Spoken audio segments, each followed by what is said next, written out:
Ti ke qenë iniciator qysh muaj përpara të qonë me orën Velekince dhe ja ku jemi sot? Po patjetër, kam dashur që të jesh në vendin me një vendbanim shumë i vjetër. Realisht, më i vjetër se Gjelani, e cila ka një histori, një traditë vetën. Edhe më vjen shumë mirë që ke ardhur edhe je sot në Velekince. Patjetër që po, si mos vi. Me ty e lash atë pjesën që pak edhe bojmë shakon atë sencin brenda kornizave, po edhe me fol pak për Velekincën. Di që edhe lagja jote si pjesë e ka vetë një histori. Si e ka një lagja jote që ndryshë? Rruga, pra kjo rruga që është atje, ndal nga dal mund të hesmi edhe Patjetër. Kjo është shumica, domethënë shumica e banorëve në këtë pjesë janë nga Veleglava. Nga Veleglava? Po, nga Veleglava. Është pjesë... Jo, Veleglava është një katon i Kamenicës, një fshat nga Kamenica, po që është në megje me Serbinë. Po.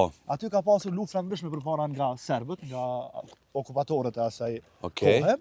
Po babgjysh jam, stërgjysh jam, kjo rruga që do dalim tash e ka rruga Hysen Qiku, emrin, edhe stërgjysh jam është vrarë nga parlamentarët serbë në Veleglav. Pastaj babgjysh jam ka ardhur këtu, pasi u mirë shumë e bujësi, edhe kjo është si tokë pjellore, i ka vlen një 4 hektarë ose më shumë këtu në këtë pjesë, por shko është kanë qenë më shumë ala zezë sërbë këtu, por ne i kemi vlerë tokat e ty, në një farë mënyrë e kemi përzanë. Mirë ja keni bo. Jemi që 70 vite, dhe më thonë, banojmë, afër 70 viteve banojmë në këtë lagje dhe në këtë rrugë që quhet Hysen Qiku. Një gjë shumë e mirë kjo, që keni arrit me përvecu një tokë tamam kujt i takon shqiptarëve, edhe një gjë shumë e mirë. Para se me dal pak të ty se i kom pyet edhe gjithë komshitë të, çka të bën krenar që je i Velekincës qëndrim? Se unë e kuptova kush është historia juaj. Seriozisht po do më pyet çka të bën krenar ty?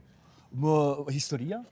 Them drejtën, historia e këtij vendi që ka një histori bajagi të shumtë në aspektin e veprimtarëve të mëdhaje shumë po. Ashtu, si për shembull që është edhe Molla Idris Gjilani, besoj që ndoshta edhe keni patjetër e kam fillu te përmendorja, kam folur me hoxhën për të, kam folur me arsimtar të historisë, kam folur me kushitua që më kanë tregu për njerëz civil që janë vrarë, kam folur gjithçka që ndrim në fakt. Lumt, faleminderit shumë, Vali.